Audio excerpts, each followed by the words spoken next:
Hello Wargamers and welcome to another Steel Division Normandy 44 with me, Bubblebox. And today of course the new DLC dropped 4 new divisions in the game and a new game mode, Closer Combat.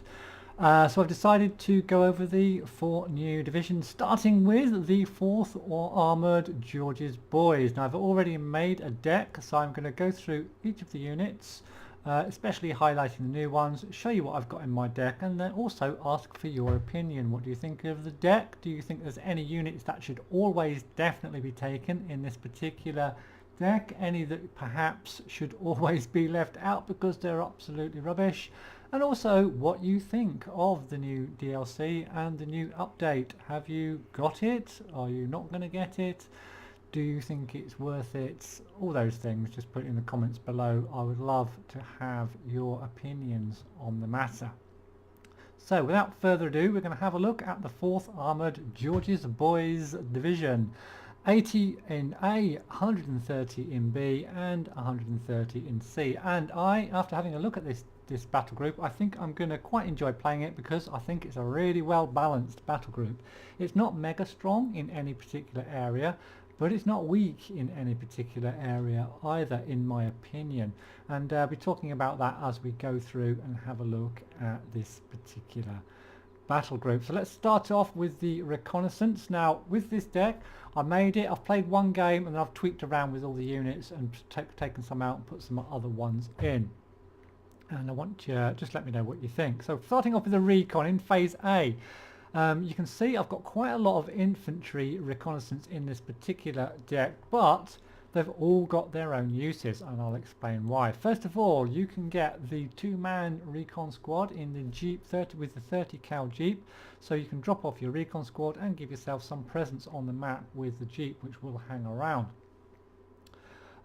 Jeep's got a nice little machine gun, can help if you can micro it back and forward a little bit, get it in range. It's not the most powerful machine gun in the game, but it's decent anyway, and for 30 points it's not too shabby start to the game. If you want that, I'll put those into my deck, 4 of those. Then we've got a new unit, the Bantam. The Bantam basically is a slightly armoured, they've just put some steel plates I guess around on the windscreen and the side doors, so the driver's a little bit protected, although the machine gunner standing on top is, or standing in the rear rather, still looks a little bit exposed. But you've got yourself a 50 cal machine gun. I haven't put this in my deck. I don't really like, especially in phase A and probably in phase B, having vehicle reconnaissance units. They're just too easily seen. I much prefer the infantry, even though they're not quite as mobile. My reasoning behind that is you're not really that mobile in the game really until end of phase B, phase C, and the infantry do you just fine. So we've got that 2-man squad. You can also get cavalry scouts in this vehicle, the WC-52, and you can see the WC-52, no armour, but it does have a machine gun, will hang around once you've dropped a heavy machine gun, once you've dropped off your infantry. 6-man squad, so a little bit more robust, but what they do have is a bazooka, so they can look after themselves, these boys, out in the field on their own. But although you do of course have the 50 caliber machine gun to go alongside, a little bit expensive maybe, but you've got the truck, you've got the 50 cal machine gun, you've got a bazooka, and you've got a recon squad, all for 50 points right at the start of the game. Very useful indeed, so I've got a set of those in my deck as well. Moving on, you've got these recon in the standard M20. This time you've got a truck with a bit of armour. So it's similar to the previous vehicle we had a look at, but it's armoured. Still got the 50 cal machine gun. Yeah, that's all we've got to say about that really. 2-man squads though, so yeah, a little bit more expensive. Probably one I wouldn't bring out initially, but a good combination and something for every job in phase A. In phase B, there are more cavalry scouts if you want to have more cavalry scouts in the WC-52, and also in phase B, if you wanted it, it's the M8. I considered the M8 perhaps instead of the 2-man recon squad in the M20, mainly because if I do decide to try and do a tank push or something in end of phase B, beginning of phase C, then I will have some eyes for my vehicles. But as it stands, I'm kind of just going to try and make do with the my Phase A infantry reconnaissance, although I am severely tempted to change out those M20s. I'll leave them in for now. This is the deck I have been using, so I will leave it in. So that's the choices that you've got in the for your reconnaissance units for the 4th Armoured Georgie boys. Moving on to the infantry. And the infantry tab, not too shabby at all. I quite like the balance of the infantry tab. You haven't got many veteran and no elite units, but you've got everything you need in terms of infantry in this tab. So if we start with Phase A, got your arm leaders, very cheap at 15 points, can't really do much fighting, 4-man squad, a couple of rifles a piece, so nothing to shout home about, but just to give you that leader rating in a town somewhere if you want to get into a town at the beginning of the game. No support vehicle with those. I have got a set of those. Then we've got the ubiquitous and standard rifle squads, 12 strength, everything you need in a rifle squad. I do quite like these. They're kind of your standard infantry for the US in many of the battle groups. They don't come with a truck, so no support vehicle again, but only 20 points. You can have them to hold ground somewhere, you can use them in towns, you can use them in forests to a certain extent. Very, very versatile infantry squad you've got there. Then we've got the ARM LMG rifles with the 2 light machine guns, but these come with a support vehicle as well, the M3A1, which makes them a lot more expensive, of course, because they come with that 50 cal machine gun toting armoured vehicle. A lot more expensive at 55, but still a very nice, an okay, should I say, infantry unit. But with the 50 cal if you want some support. I've got those as well. So a nice combination of units with and without support vehicles for Phase A of the game. Moving on to Phase B, I've taken the first of them here, the engineer leaders.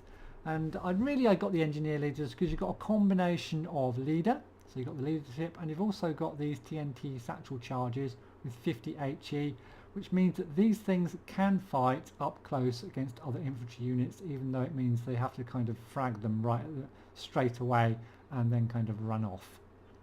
So if you can micro a bit, these engineer leaders might be quite good.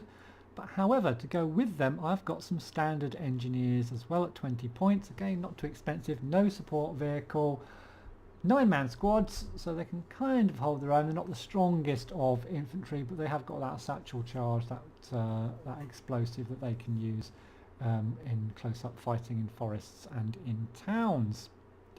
Apart from that, you can get more arm leaders. They're more expensive, they're vetted, and they're more expensive because they come in the M3 HT with a little machine gun on top. Also in Phase B, you can get some arm rifles, but this time you can get them in the support vehicle, the M3, and they're the ones that I've gone for. Set of 6. They are veteran, and also they have bazookas, so you've got some bazooka units in Phase B with your infantry as well. And then finally, I always do like to have a heavy machine gun squad in my infantry deck. Got 4 of them. They come out in Phase B in this particular battle group, the M191 HMG. Also come with a support vehicle, the M3A1HT. Once again, the big 50 caliber machine gun. Quite expensive at 60 points, but a nice long range unit used for stunning infantry and light vehicles, whether you are moving forward with your infantry or whether you are trying to defend a tree line or behind a tree line. So really nicely balanced infantry section for this particular battle group. Moving on to what this battle group is really meant to be about, which is the tanks, although it's probably going to be more about the Hellcats once we come on to look at those in the anti-tank section. But let's have a look at the tanks first. You've got a very decent tank for Phase A, but only 1 tank in Phase B, but that's made up for because you get a couple of Hellcats later on in the anti-tank section. So you only get 1 Abrams, the M475 Abrams with the lovely livery on the outside of the tank, bristling with machine guns as you would expect from a US tank, with including a 150 cal. Nice armour for a Phase A or even a Phase B tank. Reasonably expensive, but it's also a commander. This thing's got a little bit of everything for Phase A. 1000 meter range on the main gun. 10 AP power. So a nice unit, and I imagine most people will be putting this in their battle group for this, in their decks for this particular battle group. Moving on to phase B, we've got the small spammy type tanks, the M5A1, and I have taken a set of these. I've gone for the vetted up. You can get 4 of these vetted up ones. I always go for vetted up units whenever I can, because you can never usually bring anywhere near all your units, so you might as well bring out your vetted ones if you can. But you can get 3 non-vetted regular units if you want. These are kind of just your standard small light tank. You can bring in 3 machine guns, no 50 cals this time, and the main gun does 8 AP power. Just your standard phase A tank, really, nothing to shout home about. But if you do bring these things in a little pack of maybe 3, they can do a lot of damage early in the game with those 3 machine guns to deal with any infantry they might come across as well. Moving on to section B. Well, I'm not a big fan of the M4A1 because it's a little bit micro-intensive. It's kind of a spammy tank again, but you have to micro it, and because you have to be able to use it in ambush situations, because the armor's not amazing. It's okay for a phase B tank, but it just really lets you down in phase C. The range is limited to 1,000, which again is kind of okay, but not amazing. It has got 3 machine guns though. Why wouldn't it? It's American. It's got 3 machine guns. Of course it has, including a 50 cal. So that is really good. It can be used very, very effectively as a support tank. Not so well as a frontline tank. That's what I would suggest. However, you have got the M4A176. I do like this. You can get 2 of these as commanders, or 3 in fact if you want, as a command tank in phase B. These have got a range of 1,200 meters. The armor again is quite average. 3 machine guns though, but really what does it for me is the range and the 13 AP power with this tank. And of course it's a commander. It's a bit expensive for a US tank. You're going to have to look after it at 180 points, but they're the 2 tanks that I got in my phase B. Moving on to phase C, you can spam a load more M4A1s if you want, but I've just kind of avoided them for this particular battle group. And then there's you can get more M4A176s, which is what I've gone for. You can get a set of 2. They're both commands as well, and you really are not short of commands in this particular battle group, because commanders all over the place in this particular US deck, so you're not going to be short of commanders. And there's 2 more there that I've put into this particular deck. And then there's the Rhino. Now the Rhino really is your, if you're getting into a bit of trouble, is your shell, what's the word I'm looking for? Shell sponge, I suppose.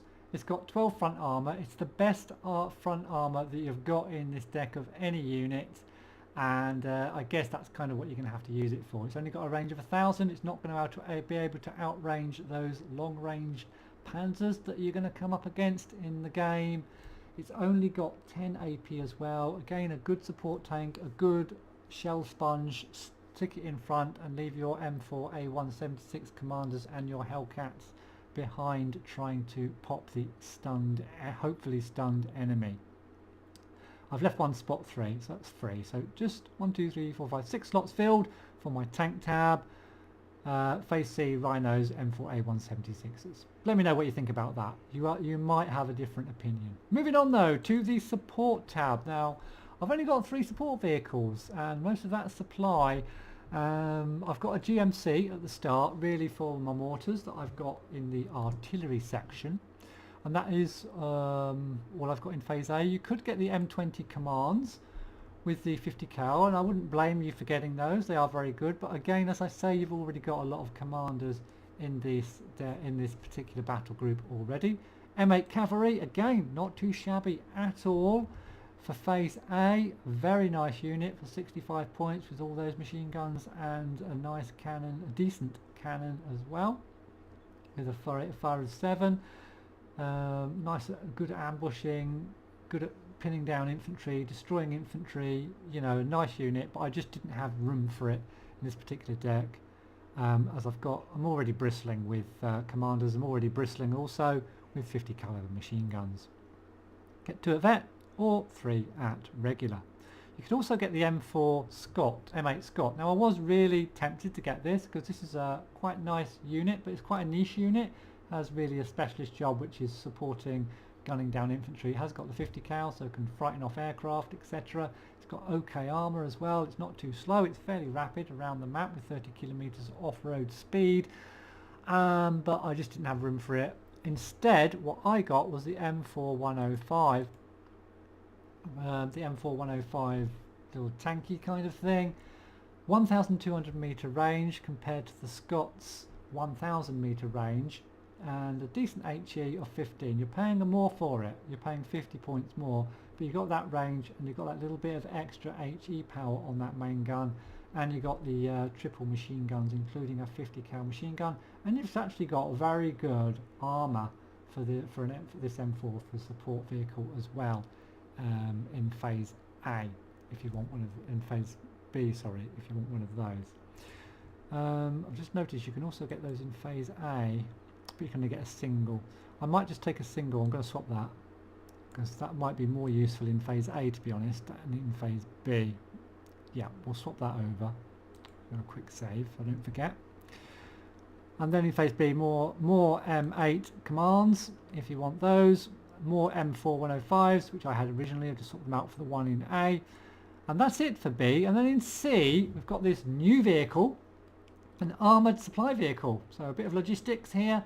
4 front armour, 4 side and 2 rear. Still open top though, just bear that in mind. Supply of 7,500, which isn't massive. It's not as much as the GMCs, which only bring you in 10,000, but I guess they are there's more armour, less room for space, less space for supply, I guess, but something a bit different for the game, something you might not mind bringing a little bit closer to the front line. Even if it's under fire, it should be okay against most infantry and stuff like that. So there you go, a nice new unit, the M30 Cargo. Then the anti-tank. Now this is where it starts to get a little bit sexy. But before we get onto the Hellcats, let's have a look at what I've got up top is my bazookas. I've got some bazookas. Quite like these. Only 20 points if you don't have a support vehicle with them. So if you want to get a couple of these up front nice and early to try and snipe out any enemy tanks or vehicles, then you can do that. And I've also got a set in the M20 this time, just in case, just to give me a little bit of flexibility in case I decide to go with some support vehicles with my bazookas to take the ground. And then we've got in A 2 Hellcats. You can get 2 M18 regular Hellcats in phase A, and I think a lot of people are going to be getting both of these in phase A because the armaments on them are pretty awesome for a phase A unit, and they've got a movable turret as well.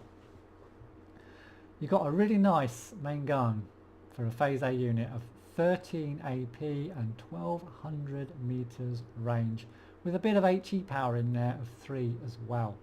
You've also got a heavy machine gun, and you've got a little bit, and I do mean a little bit, of armour, just forefront, so it's not well armoured. It's a bit like a paper tank, but the armaments on it for phase A are awesome, and you just need to look after it, and it's going to kill a lot of stuff for you in phase A and in phase B, but it's going to start to get outgunned in phase C. So as well as the bazookas and the Hellcats in phase A, you can also get the ubiquitous AT guns. I've not got any AT guns in this particular battle group. I want to go for Hellcats. I want to go for manoeuvrability for this particular battle group. Don't want static AT guns personally, but you've got the M1, the 57mm. Nice if you can maybe micro it a little bit, 1000 meter range, and snipe some units with that. You've got also the 57mm. Oh, sorry, you can either get the 57mm. Oh, that's in B. Sorry, that's in A. And then in B, yes, you can get the set 57mm, 4 of them, or you can get it vetted up, 2 of them. Also in B, you can get 3 more M18 Hellcats, and that's what I've gone for. These things are also going to be very useful in B, I believe. And then in C, you can get some more AT guns, the slightly more powerful 76mm gun, anti-tank guns, 14 AP power, and this time 1200 meter range, much more useful in my opinion. But you can also get, and it's what I've gone for, 5 more Hellcats. Got a little bit of armour, you've got the long range on that AP, you're just going to have to be careful with them. So you can get a lot of Hellcats, they're only 100 points, they're not too expensive, going to be particularly useful in A, quite useful in B.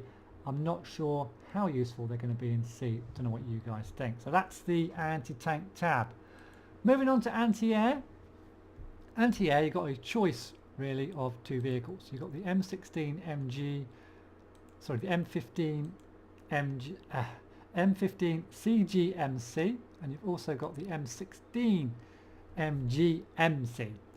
I've gone for all in A and B and C. You can get all of these, but I've gone for all M15 CGMCs. I've gone really because they've got, even though they've got slightly worse HE, they've got a better AOE and a longer range of 1,000. And I've already, for short range stuff, I'm already bristling with 50 cal machine guns. And by the way, you still get another 2 50 cal machine guns on the M15.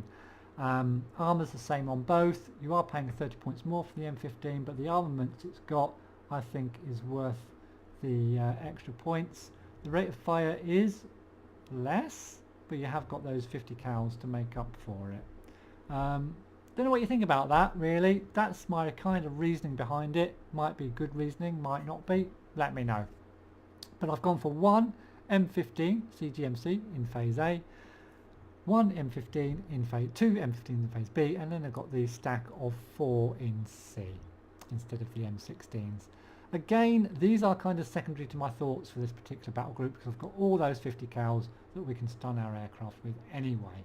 So these aren't going to be a priority for me to bring these into the game. Artillery, now then. We'll have a look at the M12 in a moment, but first of all let's have a look what's available in phase A. We've got 2 mortars available, short range and long range, longer range should I say. Let's get that up. Where are we? There we go. Can we look at the mortar please? Thank you. Okay, so you've got the 900 meter range, which isn't too bad. 6 HE, and then you've got the longer range, twice the price, 10 HE though, 1200 meter range. That's the one I've gone for. You can get 1 of the longer ranges per card or 2 of the shorter range mortars per card. Both fire smoke, and the M21 has also got yet another 50 cal machine gun to go along with it. So that's my choice. I don't know what you think about that, but I always prefer the longer range mortars. Also in phase A, if you want, and that's why I think this is such a well balanced battle group, you can get 2 offboards available on a tank with triple machine guns, including a 50 cal. And I really like my offboard to have a weapon to use afterwards. So this is going to be a brilliant support weapon even after it's used its 3 offboard shots. And I've got 1 of those in A. You've only got 4 slots in your support in your artillery tab for this battle group, so you're a bit limited as to how much you can get, but I think the choice is very, very good. And I've got a nice mixture here with the mortar and then 1 offboard in phase B in case I need it. Again, it won't be something I'll bring out immediately, it'll be just something there that I can use if I need it, if I'm bogged down somewhere, if I'm stuck behind a load of infantry or something. In B, yay, we've got the M12 GMC, and finally we've got something to counter the long range howitzers that the Germans have managed to develop by this time in the war. This thing's got a range of 4,000 and has got some humongous shells with an AOE of 53. Really slow firing, you're only going to get 1 round off every 30 seconds, but 29 HE and a big AOE of 53. Not sure really, the one game I have played I didn't actually get these out, but I'm looking forward to playing these. You can get 1 in B, and we're definitely going to be looking forward to using this beast of an artillery piece. As well in B you can get the M7 HMC. I decided not to get this mainly due to limitations on space. It's relatively slow firing, it's medium range. Why not get the long range one, which can't be countered anywhere near as easily and doesn't require so much babysitting. Those long range ones are, although as well, are vetted, but they are 200 points. So in phase C also you can get, actually if you wanted you can get 4 more of these M12 GMCs, although I've just gone for 2 more, so I'll have 3 of these in total. So hopefully they'll be able to do for me in this particular deck. So a nice, again, well-rounded artillery section. And last but not least, we'll move on to the aircraft. First thing is a new plane. It's the F-5A reconnaissance aircraft. And the thing about this plane which makes it so good, apart from its looks, I think it looks really cool. I really like these double, what are they called, double fuselage planes with the little cockpit in the centre. I really like the way they look. Is that it's got 650 kilometers per hour. So it's unlike the recon planes that have been in the game so far, this thing is going to be very, very survivable. Unless the enemy preempts you kind of bringing one out, gets its fighters out early, these are going to be quite difficult to intercept as long as you're on the ball and can kind of just fly them over the enemy, see what there is, and then just evac them and bring them out again later. I've got a couple of those in Phase A. They're not mega expensive, I guess, at 90 points, but they don't carry any armaments, of course. That's 90 points you spend for no firepower, so you want to just bear that in mind. Whether I swap these out later on, I don't know, but I wanted to put them in at the moment just to test them out and see how they are. Also in A, you can get the B-26B-10 Marauder. Slow, relatively slow, 450, but bristling with heavy machine guns. Now, I'm not sure exactly where these heavy machine guns are positioned. There's certainly one at the front. Now, it does say 5 there. They can fire on the move at ground and air targets. Of course they can fire on the move. 1,200 meter range. Now I've noticed in the model there's a guy sitting up on top here with rear facing and a guy at the back here, which is difficult to see, who's also rear facing with a couple of machine guns as well. So whether this thing can, and in the one game I played I didn't have any fighters following this thing around. But what it did do is a lot of damage to anti-tank guns. It did a lot of damage in stunning up infantry, especially those heavy machine guns which fire at range. If you can just bring one of these in, or one of your teammates can, and start gunning those things and stun them back. Light vehicles, even light tanks it can stun up. It's very, very useful. Again, I haven't played it where the enemy's got a large air superiority, large amount of air superiority fighters out, but yeah, I really like this. It looks awesome. It looks awesome on the map, and it really stuns stuff quite well. So that's about it in A. You can get 2 of those Marauders in A if you want, and they're both at Veteran. In B, you can get more Marauders, another Marauder if you want another Marauder, an elite one this time. You can also get some fighters, the P-38 Lightning. Now I've got these. I've got 3 of them. They're not as expensive as some of the fighters in the game at 125 points, and really they're interceptors. I've got them as interceptors. If the enemy starts spamming out bombers, then I've got these things with a speed of 650 kilometers per hour, which I can get maybe 1, maybe 2, a couple of these if I know the enemy is going to be keeping on bringing out bombers or rocket aircraft that are going to be fast and able to intercept the enemy. So yeah, that's my reasoning for getting those in Phase B. 3 of them as well, regular. Also in Phase B, you can get the P-38 Lightning. I guess you'd call it a light bomber. 230 kilogram bombs, resupplies really fast, good against kind of anti-tank weapons again, infantry, keeping the enemy from pushing forward too much. Expensive though, 170 points, but does reload very fast. As far as when I was using it, it seemed to reload pretty fast. As well as that in B, I think that's about it in B. Lightnings, yeah, Marauders, yeah. In C, you can get more Lightning fighters. Bear in mind though, you've only got 4 slots in your air tab, so you're going to have to be a little bit choosy about what you pick in your air tab. So you get more Lightnings if you want vetted, and then you can get the bigger bomber, the tactical bomber, the M26B Marauder with the bigger payload, 45 kilogram bombs and an AOE of 39, 200 points. I decided against that one. So yeah, so that's pretty much it for my 4th Armoured Georgie Boys Division. Let me know what you think about it, please, in the comments below. Let me know what you think people should definitely take, what people should definitely leave out. Any advice you got for me, I'm always happy to take advice on board.